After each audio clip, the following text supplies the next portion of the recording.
Because of Winn-Dixie, Chapter 9. Just about everything that happened to me that summer happened because of Winn-Dixie.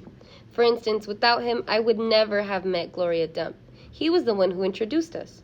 What happened was this. I was riding my bike home from Gertrude's Pets, and Winn-Dixie was running along beside me.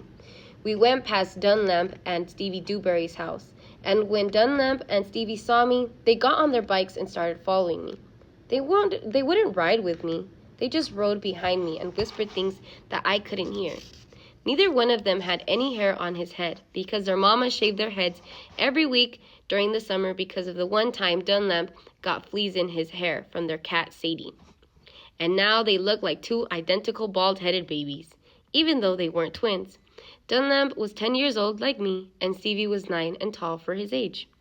"I can hear you," I hollered back at them. "I can hear what you're saying." But I couldn't. Winn-Dixie started to race way ahead of me.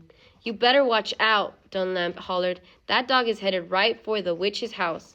"Winn-Dixie," I called, but he kept on going faster and hopped a gate and went into the most overgrown jungle of a yard that I had ever seen.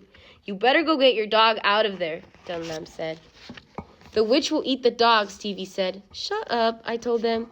I got off my bike and went up to the gate and hollered, "Winn-Dixie, you better come on out of there." But he didn't.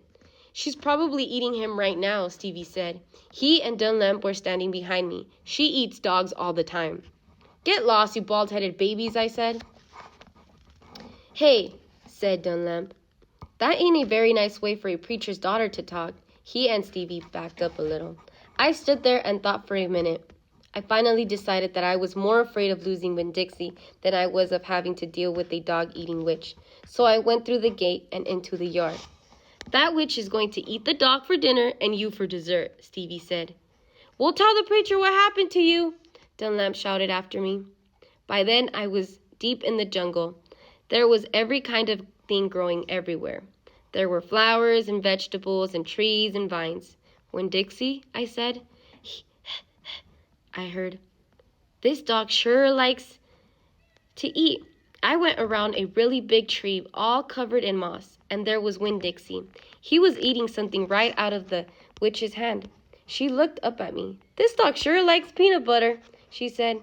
"You can always trust a dog that likes peanut butter." She was old with crinkly brown skin. She had on a big floppy hat with flowers all over it, and she didn't have any teeth. But she didn't look like a witch. She looked nice. And Winn-Dixie liked her. I could tell. "I'm sorry he got in your yard," I said. "You ain't got to be sorry," she said. "I enjoy a little company. My name's Opal," I told her. "My name's Gloria Dump," she said. "Ain't that a terrible last name? Dump." "My last name is Baloney," I said. "Sometimes the kids at school back home in Watley called me lunch meat." "Ha!" Gloria Dump laughed. "What about this dog? What you call him?" "Winn-Dixie," I said. Winn-Dixie thumped his tail on the ground. He tried smiling, but it was hard with his mouth all full of peanut butter. "Winn-Dixie?" Gloria Dump said. "You mean like the grocery store?" "Yes, ma'am," I said. "Hooey," she said. "That takes the strange name prize, don't it?" "Yes, ma'am," I said. "I was just fixing to make myself a peanut butter sandwich," she said. "You want one too?" "All right," I said. "Yes, please."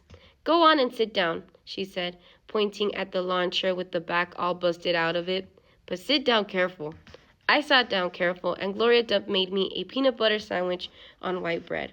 Then she made one for herself and put her false teeth in to eat it.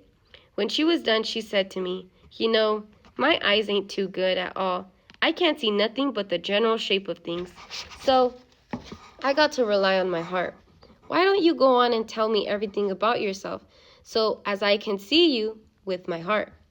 And because Winn-Dixie was looking up at her like she was the best thing he had ever seen, and because the peanut butter sandwich had been so good, and because I had been waiting for a long time to tell some person everything about me, I did.